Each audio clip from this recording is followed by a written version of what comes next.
Ahora veremos lo que viene a ser el flujo sanguíneo muscular y obviamente la cardiopatía isquémica.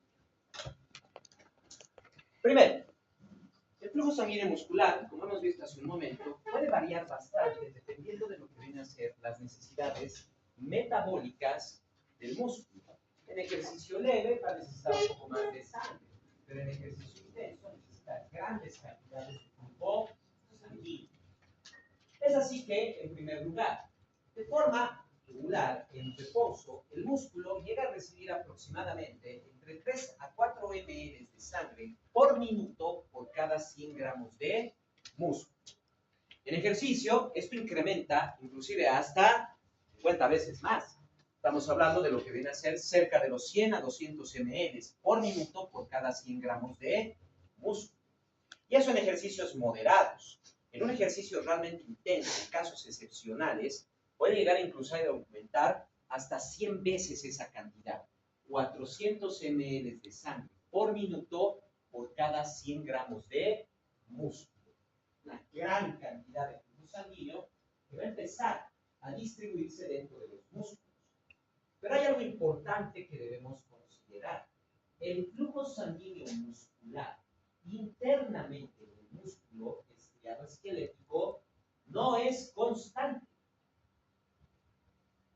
La contracción muscular puede llegar a generar presiones mayores a la presión sistólica. ¿Qué quiere decir? Que durante la contracción muscular, el flujo sanguíneo capilar del músculo se bloquea o reduce casi por completo. Será entonces solo durante la relajación muscular que se va a generar el incremento del flujo sanguíneo, como podemos ver aquí. Cada vez que se contrae el músculo, su flujo sanguíneo cae. Y cuando se relaja, su flujo sanguíneo vuelve. Eso es lo que pasa constantemente en los músculos. Quiere decir que un espasmo muscular, por ejemplo, un calambre, efectivamente está eliminando por completo el flujo sanguíneo dentro del músculo, generando una situación de hipoxia. Lo que ya sabemos, puede incrementar aún más la contracción muscular, porque sin oxígeno no hay ATP, y sin ATP no se van a separar la actina y la miosina, ni va a ser bombeado el calcio, lo que puede provocar que el músculo se quede contraído. Y eso eventualmente, si no se relaja, puede provocar una necrosis muscular, si no tenemos un buen flujo intramuscular. Entonces, dentro del músculo, vamos a tener un aumento del flujo capilar solo durante la relajación. Ya habíamos visto estos efectos anteriormente. Recuerden que teníamos la hiperemia activa y la hiperemia reactiva. En aquellos músculos que no generan tanta fuerza, que sí hay algunos, vamos a tener principalmente una hiperemia activa. Y bien aumenta el metabolismo y a la contracción muscular, aumenta su flujo sanguíneo. Pero en otros músculos que tengan mayor fuerza, como los músculos de las extremidades inferiores, en ellos principalmente se va a generar una hiperemia reactiva. Durante la contracción muscular se detiene el flujo sanguíneo, cuando se relaja, aumenta el flujo sanguíneo, no solo para compensar, sino para nutrir durante ese tiempo también al músculo. Tenemos tantos mecanismos de hiperemia activa y reactiva gracias a lo que viene a ser la contracción muscular.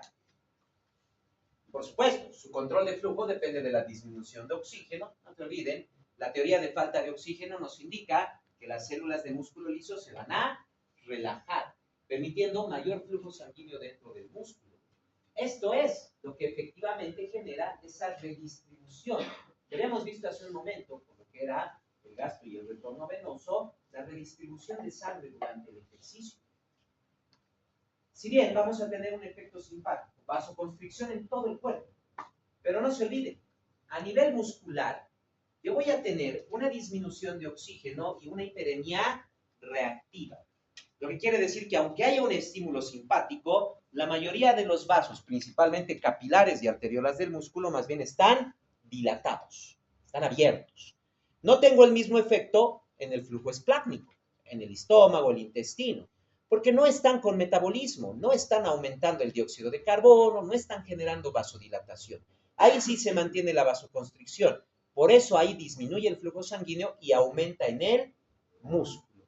es básicamente por esa disminución de oxígeno, porque tenemos ese control simpático que me genera esa vasoconstricción en todo el cuerpo, aumentando el retorno venoso, aumentando inclusive la resistencia, subiendo la presión, dándome mayor flujo de sangre.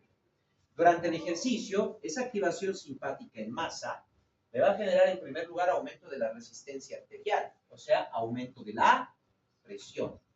Me genera vasoconstricción en las venas, que si bien no es mucha como en las arterias, pero esa vasoconstricción ya me aumenta el retorno venoso. Y mayor presión significa, no se olviden, mayor presión de llenado sistémico, aumento del retorno venoso y aumento directo del gasto cardíaco. O sea, el mismo efecto del músculo y la vasoconstricción me van a modificar directamente el flujo sanguíneo, haciendo que el corazón bombee la sangre 2, 3, 4, 5 veces en un minuto, llegando a un gasto cardíaco de entre 20 a 25 litros por minuto, y dando suficiente flujo sanguíneo para nutrir al músculo con esas necesidades promedio de 100 a 200 ml por minuto por cada 100 gramos de músculo. Ahora entienden lo que les había mencionado anteriormente. Ahora entienden el por qué hacer solo ejercicio anaeróbico, solo pesas, genera problema al corazón. ¿O no entienden? Recuerden, va a aumentar la necesidad a 100 o 200 ml por minuto por cada 100 gramos de músculo. Si solo se hace ejercicio anaeróbico, quiere decir solo se levantan pesas, y no se hace ejercicio aeróbico, efectivamente no va a haber vascularización. Solo hay pequeña cantidad de vasos sanguíneos para que fluya la sangre a los músculos. Pero no se olvide, aumento de masa significa que necesitan mayor cantidad de sangre. Y si no he aumentado propiamente, si no he aumentado mis vasos sanguíneos, voy a tener un aumento del gasto cardíaco hasta 25 o 30 litros por minuto, que me va a generar una hipertensión bastante severa. El corazón, para compensar eso, se tiene que hipertrofiar. Y un corazón hipertrófico puede provocar una insuficiencia cardíaca a largo plazo. Por eso, las personas que solo hacen fisicoculturismo, su corazón también se hipertrofia y tienen problemas cardíacos. En cambio, si hacen fisicoculturismo y también hacen ejercicio aeróbico, digamos, cada fin de semana se van a nadar, se van a manejar bici o algo, eso compensa. Eso va a generar vascularización, eso va a disminuir la resistencia, me va a permitir mayor flujo muscular sin necesidad de aumentar la fuerza de contracción del corazón por tanto periodo de tiempo. Por eso mismo tenemos muchos casos de fisicoculturistas que han muerto con infarto a los 50, 60 años. Es básicamente por este aumento en las necesidades musculares. Y claro, el corazón es músculo estriado. Y efectivamente tiene la misma situación que el músculo estriado esquelético. Primero, el corazón recibe aproximadamente 4 a 5% del gasto cardíaco en reposo. En ejercicio o en un efecto sistémico donde necesitemos mayor cantidad de flujo sanguíneo, esto puede aumentar hasta 3 o 4 veces, llegando inclusive hasta 20% del gasto cardíaco en casos excepcionales. Pero es músculo estriado y de paso, el corazón es el que genera la presión sistólica. Lo que quiere decir que durante la sístole también reduce por completo el flujo sanguíneo coronario. ¿Ustedes pensaban que el corazón recibía sangre todo el tiempo? Es intermitente. Cada sístole desaparece el flujo sanguíneo interno del corazón, baja. Solo durante la diástole vamos a tener un incremento del flujo sanguíneo. Lo que estábamos viendo en el músculo estriado esquelético también se genera dentro del corazón. La gran ventaja es que como el corazón funciona todo el tiempo, a diferencia del músculo estriado esquelético, aumenta su eficacia energética. A mayor oxígeno y nutrientes que reciba, mayor cantidad de ATP tiene el corazón. Recibe ácidos grasos, recibe oxígeno, genera metabolismo oxidativo y va a tener suficiente ATP para poder funcionar incluso en el momento en el que se contrae. No se olviden que la sístole dura aproximadamente 25 a 35 segundos, nuestro periodo refractario. Por lo tanto, es el periodo durante el cual el corazón no va a recibir suficiente sangre. Pero en el momento que se relaja, va a generarse una hiperemia reactiva, lo que va a permitir mayor flujo de sangre, permitiendo que las células capten gran cantidad de oxígeno, gran cantidad de ácidos grasos, generen durante la diástole suficiente ATP, que va a compensar el momento de la sístole. Efectivamente, el corazón va a mantenerse de esta manera. Además, si bien se detiene el flujo sanguíneo interno del corazón, pero el flujo externo se mantiene. Los vasos coronarios van a dividirse en un flujo externo cardíaco y en un flujo interno, generando arterias epicárdicas y arterias endocárdicas.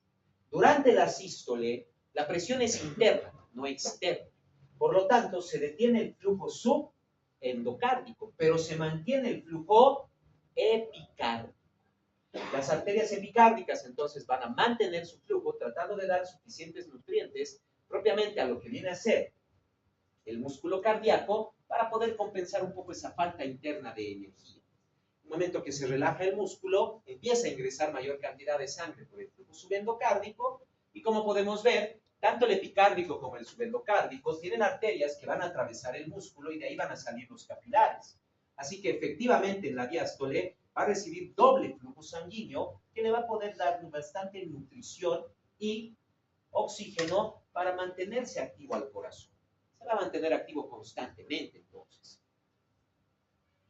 Por otro lado, ese control de flujo coronario depende mucho del metabolismo muscular local, de la demanda de oxígeno. A medida que va disminuyendo el oxígeno, se genera vasodilatación y tenemos también un control nervioso con efectos directos y efectos indirectos. El efecto directo es básicamente vasoconstricción, vasorelajación y el efecto indirecto. Cuando aumenta el gasto cardíaco, también le va a aumentar el flujo coronario. Y aquí también hay un detalle muy importante para lo que viene a ser el flujo coronario. Las arterias coronarias no reciben ni pueden recibir de golpe la sangre de la arteria aórtica. ¿Por qué? Recuerden el diámetro de los vasos coronarios. ¿Qué tan grandes son? ¿Cómo son sus paredes? ¿Creen que pueden realmente soportar 120 milímetros de mercurio de presión? ¿Las han comparado con la aorta o con la subclavia o con la carótida primitiva izquierda o el tronco brachiocefálico? Es más delgada la coronaria. No puede recibir 120 milímetros de mercurio de presión directa. No puede, se rompería. Entonces, ¿qué pasa? ¿Cuál es la primera rama de la aorta? ¿De qué estamos hablando? Las primeras ramas de la aorta son los vasos coronarios. La salida de las arterias coronarias está justo por encima de la válvula aórtica. Y ahí es donde está el truco. Durante la sístole, ya sabemos que el flujo subendocárdico es bajo. Si yo tengo sístole y estoy botando sangre a 120 milímetros de mercurio, solo tengo el flujo epicárdico. Si el corazón recibiera esa presión de forma directa, recuerden que el flujo subendocárdico no existe, está colapsado y solo tenemos las arterias epicárdicas. Si saliera directamente hacia ese lado la presión, la arteria se rompe. Inmediatamente se rompe. Ahí es donde está esa función que va a tener la válvula aórtica. Como aquí está la coronaria, en el momento en que hace la válvula, se abre, me tapa la entrada a la arteria coronaria. Evita que reciba de golpe la presión. Solo durante la diástole, cuando la sangre retrocede y golpea contra la válvula cerrada, recién empieza a fluir dentro de las arterias coronarias. Entonces, si bien el flujo epicárdico es constante, pero solo recibe sangre durante la diástole. Lo mismo que pasa con el flujo subendocárdico. Se detiene durante la diástole. Entonces, primero, el corazón no recibe de sangre de forma constante. Gracias a la válvula y a la posición que tiene la coronaria, vamos a tener una posibilidad de que el corazón no reciba de golpe esa presión y por eso las coronarias no tienen tanto diámetro ni necesitan de tanta presión para poder mantenerse. Pero sí tenemos un pequeño problema aquí. Si aumenta la presión, me va a generar mayor retorno hacia los vasos coronarios, lo que me puede generar un riesgo dentro de lo que viene a ser la circulación coronaria.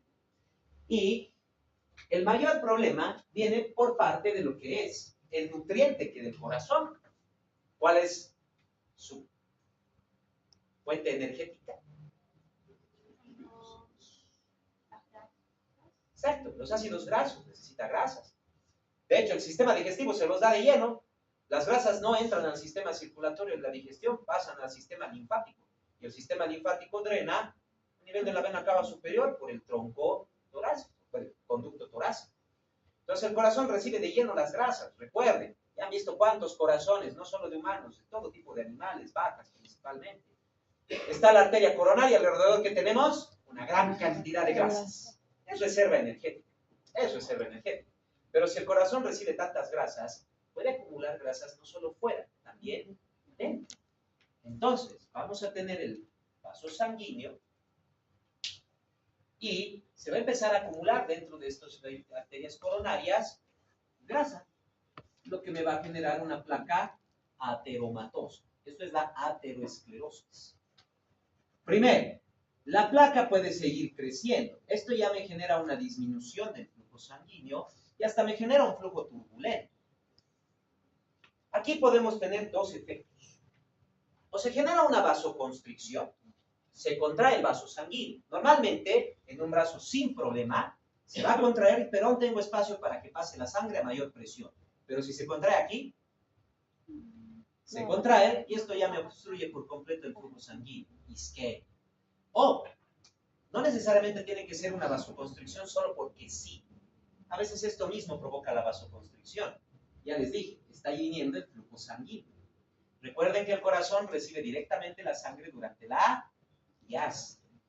Entonces, en un paciente con hipertensión, que puede ser un paciente con obesidad o hipertrigliceridemia, que ya me tiene placas ateromatosas, la sangre va a ingresar. Pero como está hipertenso, la presión diastólica entra con mayor fuerza. Esa fuerza va a golpear contra la placa ateromatosa. Primero, me genera un flujo turbulento. Esto ya me puede formar coágulos que pueden obstruir más adelante cualquier parte del sistema coronario. Pero aquí, ¿qué va a provocar? Va a provocar que esta placa de ateroma se desprenda. Pero la placa no se desprende así nomás.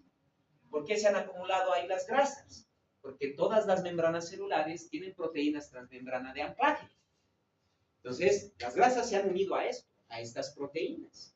Entonces, cuando se mueven por la presión, van a romper la célula endotelial. ¿Y qué libera una célula endotelial dañada? Cuando hemos visto vasomotilidad, ¿qué era? ¿Qué me libera la célula endotelial dañada? La sana me va a liberar óxido nítrico, un vasodilatador, pero la dañada, endotelina, un vasoconstrictor. La misma presión sanguínea me rompe la placa ateromatosa, la cual va a romper el endotelio y me va a generar vasoconstricción. Esto mismo me provoca la vasoconstricción que me va a provocar una isquemia. O, si no lo rompe de esa manera y solo la desprende, pues ya tenemos un émbolo que va a ir a obstruir cualquier parte más adelante a medida que va reduciendo el diámetro de las arterias. Efectivamente, eso me va a generar una cardiopatía isquémica. Causa principal, la aterosclerosis. Propiamente la formación de placas ateromatosas dentro del corazón, que no lo podemos evitar, porque el corazón recibe todas las grasas posibles porque es su fuente energética. La única manera de controlar eso es no darle al cuerpo tantas grasas saturadas que se acumulan fácilmente. Mejor grasas insaturadas.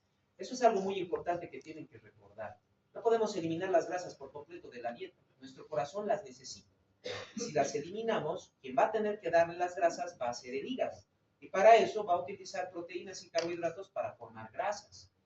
Claro, el hígado lo puede hacer de forma regular, constante. Esto puede ayudar a disminuir incluso los niveles de glucosa en el torrente sanguíneo.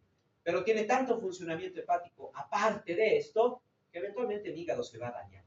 Porque necesitamos grasas. Y no solo para el corazón. Sin grasas no hay membranas celulares. Sin grasas no hay hormonas esteroideas, porque no hay colesterol, no hay fosfolípidos, no hay lipoproteínas. Son importantes, no hay que quitarlas. Lo que hay que hacer es consumir buenas grasas, grasas insaturadas, no las grasas saturadas. Ahora, La oclusión aguda de la arteria coronaria es básicamente la cardiopatía isquémica. Estamos hablando de la angina y el infarto. Los tromboembolismos y la vasoconstricción, junto con la aterosclerosis, van a ser las causas principales, que aquí los tenemos las causas. La aterosclerosis, la vasoconstricción, y si esto me genera un tromboembolismo, ya sea por flujo turbulento o desprendimiento de la placa, también me va a generar una oclusión arterial. La única forma de prevenir esto es la circulación colateral. Ustedes me podrían decir, pero ya hay una circulación colateral en el corazón, tenemos el flujo epicárdico y subendocárdico. Cierto, pero no se olviden que el flujo subendocárdico o el epicárdico solo vienen de una sola arteria, de la coronaria derecha o la coronaria izquierda. Así que si ya se obstruyó, igual me está obstruyendo el flujo subendo y epicárdico. Ya me lo está obstruyendo. La única manera es que haya otra arteria. O sea, que en vez de que tengamos solo una coronaria izquierda, tengamos dos izquierdas y dos derechas o más. Solo de esa manera, si yo ocluyo esta arteria, esta me va a estar nutriendo esa parte del músculo. Pero no existe esa posibilidad en el corazón, al menos en el 99.9999% de los pacientes. Sí, hay algunas personas, muy raros quiere decir los casos, que sí tienen circulación colateral coronaria. Pero son contaditas estas personas y básicamente son, podríamos decirlo, casi inmunes a los infartos cardíacos. Porque si se obstruye una arteria, llena otra. Es lo mismo que la comunicación entre la mesentérica superior e inferior. Es una rareza de 1 en 1.000.000. Entonces el infarto mesentérico es en la mayoría de las personas, pero hay una persona en 1.000.000 que tienen una comunicación entre la mesentérica superior y la mesentérica inferior y no tienen infartos intestinales. La circulación colateral es lo que nos va a ayudar a prevenir los infartos si es que pudiéramos vascularizar completamente el corazón. Lo que es un poco difícil, recuerden que el corazón late desde que se forma, así que siempre está en funcionamiento máximo y es un poco difícil generar mayor cantidad de vasos si el músculo ya está en funcionamiento constante. En el infarto agudo de miocardio, primero, el infarto siempre empieza a nivel subendocardio, por la misma condición del flujo epicárdico y endocardio. El que siempre se obstruye durante la sístole es el flujo subendocardio. Lo que indica entonces que todos los infartos siempre empiezan a nivel subendocardio. Y de aquí empiezan a distribuirse, tanto de forma lateral por el resto del subendocardio, también como por forma de interno a externo. Empieza a distribuirse hacia el epicardio. A medida que va generándose el infarto, va a empezar a alterarse la función cardíaca. Vamos a tener diferentes situaciones que pueden ser causa de muerte en los pacientes con infarto. Tras la oclusión coronaria, primero, va a haber un descenso del gasto cardíaco. Esa parte del corazón que está infartada deja de funcionar, ya no puede contraerse. Pero el resto del músculo ventricular o auricular sí se está contrayendo. Genera presión, pero tengo una parte que no se contrae. Entonces, se va a dilatar esa parte, una distensión sistólica, que ya me genera acumulación de sangre. Esto provoca que se quede más sangre dentro del ventrículo. Efectivamente, me está disminuyendo el gasto cardíaco. Eso me va a generar un shock cardiogénico. Esta disminución del gasto cardíaco va a hacer que la persona entre en shock, pierda el conocimiento. Y si mi paciente está viendo gradas, o lo que pasa con la mayoría de los pacientes con infarto, sienten el dolor, se suben a su auto y se van al hospital. Si está manejando yendo al hospital y entra en shock, se va a matar y tal vez mate a alguien más. Entonces, ahí tenemos primera causa de muerte, el shock cardiogénico, que incluso en muchos pacientes tal vez están esperando que venga alguien a ayudarles o han llamado a la ambulancia, pero llegan a perder el conocimiento, caen, ya no puede adivinar de abrir la puerta, hasta eso pasa mucho tiempo, el corazón deja de funcionar y puede morir el paciente. Siguiente causa de muerte, el estancamiento de sangre en el sistema venoso. Si disminuyo el gasto cardíaco y hay distensión sistólica que me genera disminución de la presión y el flujo sanguíneo, me está disminuyendo la presión de llenado sistémico. O sea, se detiene el retorno venoso. Sin retorno venoso ya no hay gasto cardíaco y la sangre estancada empieza a coagularse. Siguiente causa de muerte. Otra, A medida que el músculo sigue sufriendo, las células, a medida que van muriendo, van perdiendo homeostasia. Lo que quiere decir, empiezan a despolarizarse erráticamente, provocando que el músculo cardíaco, de lo que estaba, al menos las demás fibras contrayéndose al unísono, esto me va a empezar a provocar que el músculo empiece a temblar, porque van a haber fibras que se contraen, otras van a estar en reposo constantemente. Esto ya no es función cardíaca, porque ya no puede generar presión. Entonces, cuando el músculo empieza a temblar, lo que es la fibrilación ventricular, también se detiene el flujo sanguíneo y sin llegada de sangre al cerebro, morimos. Sí, esa es otra de las causas de muerte. Y por último, la zona infartada empieza a morir. Va a haber una necrosis en el músculo cardíaco. La necrosis debilita la pared cardíaca. Aún tengo cierto grado de presión, lo que puede provocar que esta zona infartada se rompa. Ruptura cardíaca y ahí sí no hay mayor situación. Muere irremediablemente el paciente. Cuando hablamos de infartos fulminantes, estamos hablando de infartos masivos que rápidamente han progresado a rotura cardíaca. Claro, la mayoría de los pacientes no van a llegar a la rotura de la zona infartada, no. Porque para esto primero tiene que haber necrosis y eso va a tomar tiempo. Y necrosis de toda la pared cardíaca. Toma bastante tiempo. Hasta entonces tenemos tiempo para poder atender al paciente, hacer el tratamiento necesario. Cualquiera otra de los puntos, ya sea la fibrilación ventricular, el paciente está fibrilando, desfibrilación, cardioversión, ya sea farmacológica, eléctrica, no hay problema. Estancamiento de sangre en el sistema venoso, empiezo a generar movimiento, ya sea por compresión, empiezo a generar más bien función cardíaca, puedo inclusive apretar el corazón mismo del paciente para poder generar bomba, descenso del gasto cardíaco, líquidos corporales, puedo también generar una disminución de lo que viene a ser el infarto, o sea, en cualquier punto puedo generar tratamiento que evita la muerte del paciente. Pero ya cuando tengo la rotura de la zona infartada, no hay cómo detenerlo. La muerte ya está en camino, no hay cómo. Porque aún para poder reparar eso, primero tengo que tener un corazón sano para repararlo. De lo contrario, cada sutura que haga va a romper el corazón más. Va a romperlo más. El tejido se vuelve extremadamente delicado. Y segundo, a través de esa rotura, básicamente estoy perdiendo todo el retorno venoso y el gasto cardíaco. O sea, en menos de 5 minutos mi paciente se desangra. Realmente no hay forma de retornar a un paciente de lo que es la rotura cardíaca. Hasta entonces, cualquier otro evento sí lo puedo detener. Si logro detenerlo, el corazón entonces tiene que empezar a recuperarse. Después del infarto, y siempre y cuando el paciente no haya muerto, que haya logrado sobrevivir al evento isquémico, entonces yo voy a tener lo que viene a ser las diferentes etapas de recuperación del corazón.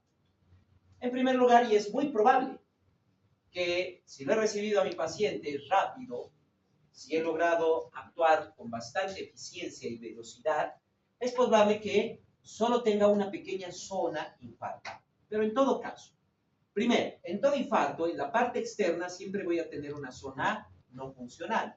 Son las células que tuvieron leve isquemia, perdieron oxígeno y ATP y no podían contraerse. Y en la parte más interna voy a tener zonas ya de células muertas. Lo va a rodear todo esto una isquemia leve, una pequeña zona de células que apenas solo han perdido un poco de oxígeno, pero que seguían funcionando.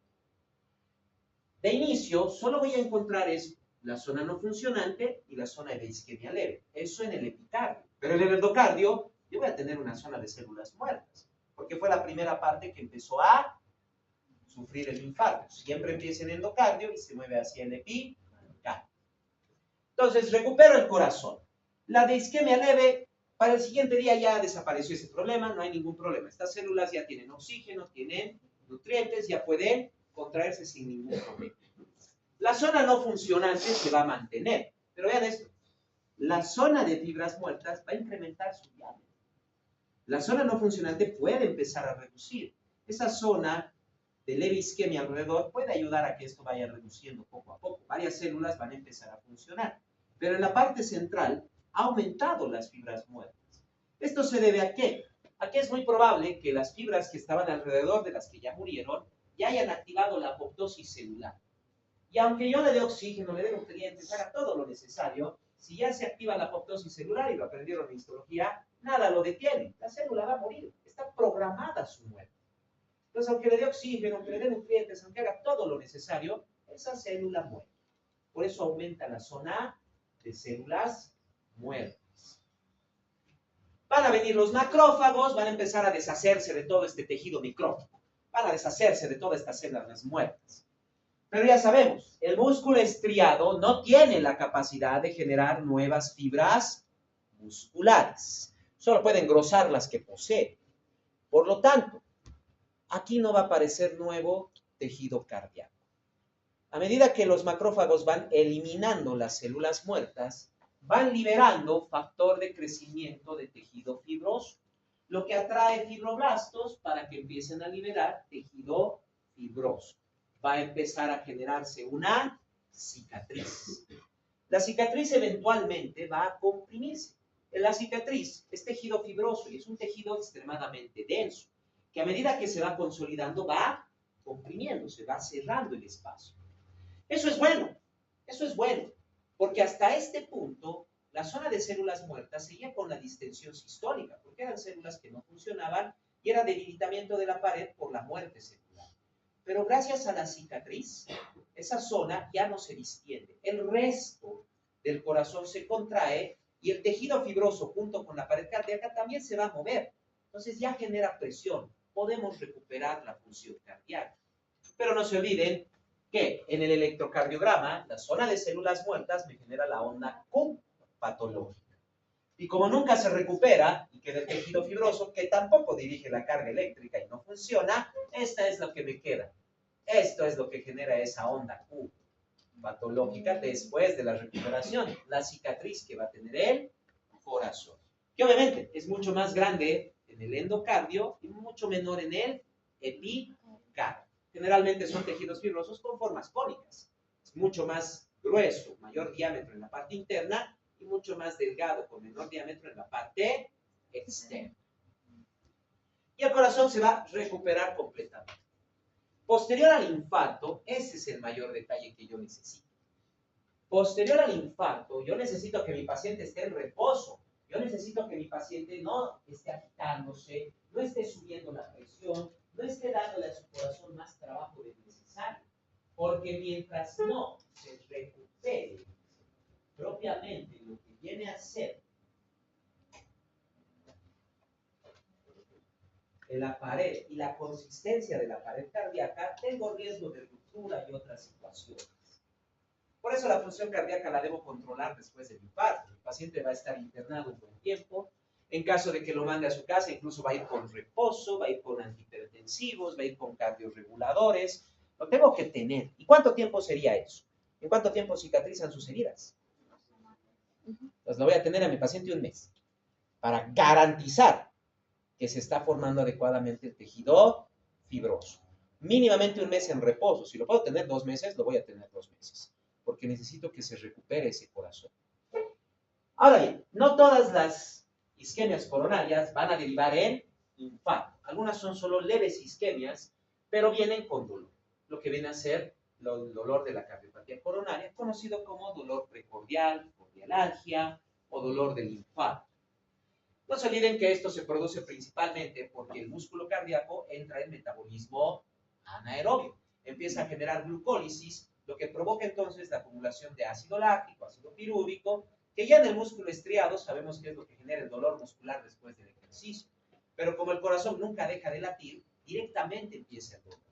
Por eso percibimos el dolor del infarto, que es un dolor que se siente en el lado izquierdo del tórax, brazo izquierdo, y a veces incluso se irradia o llega a percibirse en el lado izquierdo del cuello y del rostro. Si solo hay dolor, se llama angina de pecho. Es el dolor cardíaco y la principal causa es solo vasoespasmo. El tratamiento es farmacológico, utilizar vasodilatadores. Pero claro, necesito un vasodilatador de acción rápida. Y estos son los nitratos, como la nitroglicerina. En menos de 5 minutos ya me generó vasodilatación de las arterias coronarias, evitando ya cualquier otro evento isquémico.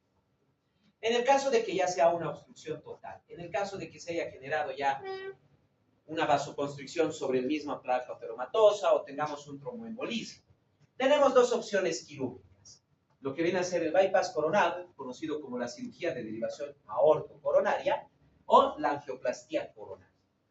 En la cirugía de derivación aortocoronaria, primero, todo tiene riesgos, beneficios y no es para todos los pacientes ni en todo momento que se pueda hacer uno de estos tratamientos.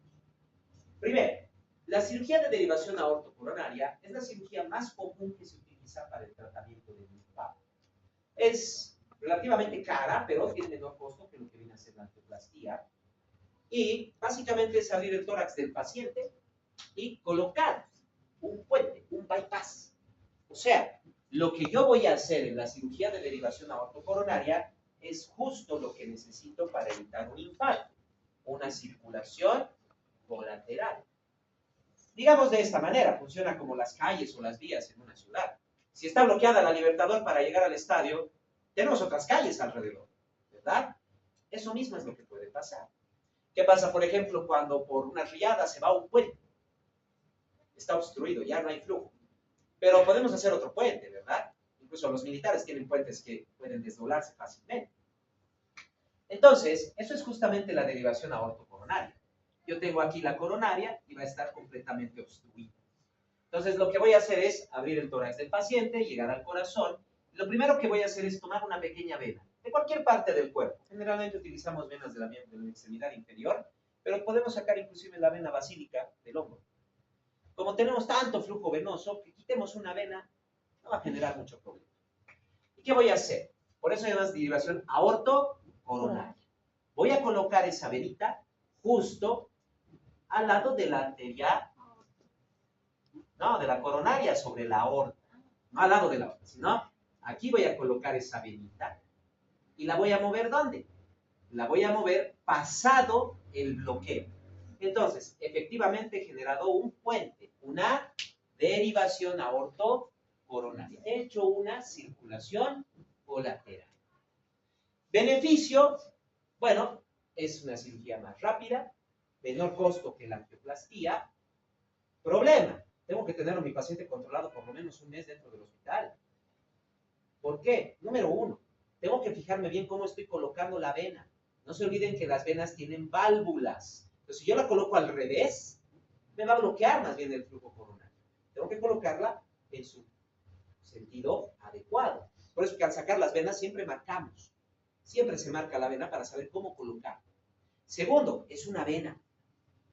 Es una vena. Ya de por sí sus paredes son más delgadas que las arterias coronarias. Si yo le doy alta a mi paciente y va y se asusta o va y sube las gradas, esa vena se va a romper, sin mencionar que en 2 semanas las suturas tienen que cicatrizar. Entonces, tengo que controlarlo a mi paciente. ¿Y por qué por lo menos 2, 3 meses, 4 meses o 6 meses? Ya lo vimos antes. Tenemos la remodelación neutrófica de salida. Después de unos meses, esa vena ya no va a ser vena, se va a volver una arteria. Va a engrosar, va a aumentar su diámetro, va a tolerar las presiones. Pero hasta que pueda generar esa remodelación, tengo que controlar adecuadamente a mi paciente. Debo controlar. Esas serían las desventajas de la cirugía de derivación aortocoronaria.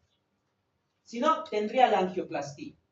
Mucho más rápido, menos invasivo, porque tranquilamente voy a ingresar por vía carotidia.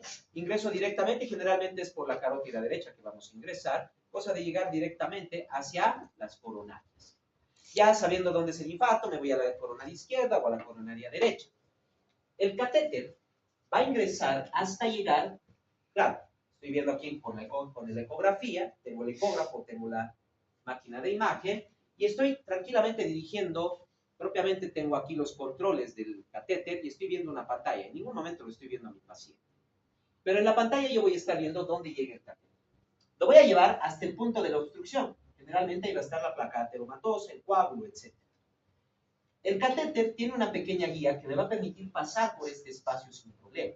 Justo detrás de la guía, los catéteres, en estos casos, van a tener, primero, un pequeño globo, al cual lo puedo inflar con agua destilada, con líquido, y alrededor de ese globo hay una malla, generalmente están hechas de silicona, pero también pueden ser mallas metálicas, pero de metales biocompatibles. Tanto la malla de silicona como la malla metálica biocompatible van a prevenir la formación de coágulos. Como yo ya he llegado al punto de la obstrucción, lo que hago es inflar el globito que está en la punta del catéter. A medida que lo infle, la malla se va a distender. Al inflarlo y al distender la malla, estoy eliminando la placa ateromatosa. La estoy descomprimiendo la arteria. Desinflo el globo, la malla se queda en la posición y saco el catéter. Efectivamente ya tengo ahora la arteria abierta. El cateterismo no solo se hace en sistema coronario. Por ejemplo, aquí tenemos una obstrucción de carótida externa. Vean, con el contraste, carótida interna sin problema, pero la carótida externa sí tiene aquí una obstrucción. Entonces, he iniciado, aquí vemos las líneas del catéter, y después de hacer el cateterismo y colocar la malla, vean qué ha pasado. Ahora ya tengo flujo sanguíneo carotídeo, sin ningún problema. Está distendida ya la carótida, ya tengo flujo sanguíneo. El cateterismo es más rápido que lo que vendría a ser propiamente la cirugía de derivación aorto-coronaria. El cateterismo incluso se puede hacer en emergencias. Si no tengo tiempo para llevar a mi paciente al quirófano, puedo inclusive hacer en emergencia ya lo que viene a ser el cateterismo. Pero claro, sus desventajas son bastantes también. El cateterismo es más costoso que lo que viene a ser la cirugía de bypass coronario. Además, no en todo lado puedo hacer un cateterismo. ¿Por qué? Porque se necesita esa experiencia. Cirujanos cardiotorácicos, por ejemplo, en Cochabamba, hay decenas. En casi todos los hospitales se puede hacer un bypass coronario. Pero cirujanos torácicos o cirujanos vasculares con experiencia de cateterismo son contados, son pocos. Así que no en todos los centros de salud vamos a tener la posibilidad de contar con un cirujano con experiencia en cateterismo coronario. Además, es más costoso porque esta mallita y el catéter no son gratis. No son gratis. Aquí la vena es gratis, la estoy sacando del mismo paciente. Pero esta mallita cuesta bastante. Son polímeros biocompatibles, silicona, etcétera, metales, que no van a permitir la formación de mayor placa ateromatosa ni tampoco de coágulos. Entonces tienen su costo. Es mucho más cara la angioplastia. Pero también tiene ventajas. Es más rápida, y no solo más rápida, en una semana mi paciente ya está en su casa. En una semana ya está, porque he abierto la arteria, no va a generarse mayor obstrucción ahí. ¿Puede tener otro infarto en otro lado? Sí, pero en ese mismo punto ya no va a haber. No tengo que controlar por días a mi paciente, porque no tengo que esperar a que se genere una arteria a partir de la vena, etc. Solo tengo que controlar que no haya mayor función cardíaca para que no se genere mayor lesión en el corazón. Entonces, incluso en menos de una semana el paciente ya puede estar de alta con lo que es la angioplastia. Todo va a depender de, bueno, la disponibilidad que tengamos en el hospital donde estamos, de que haya un cirujano vascular que conozca hacer el cateterismo, y también depende de las posibilidades económicas de los pacientes. Las angioplastías no las cubre casi ningún seguro a nivel mundial. Casi ninguno. Hay países donde sí, tienen un buen sistema de salud y la angioplastía está cubierta. Pero en la mayoría de los países, lo que cubre el seguro es el bypass, no la angioplastia. Eso también es un detalle, siempre hay que tomar en cuenta. ¿Dudas o preguntas que tengan?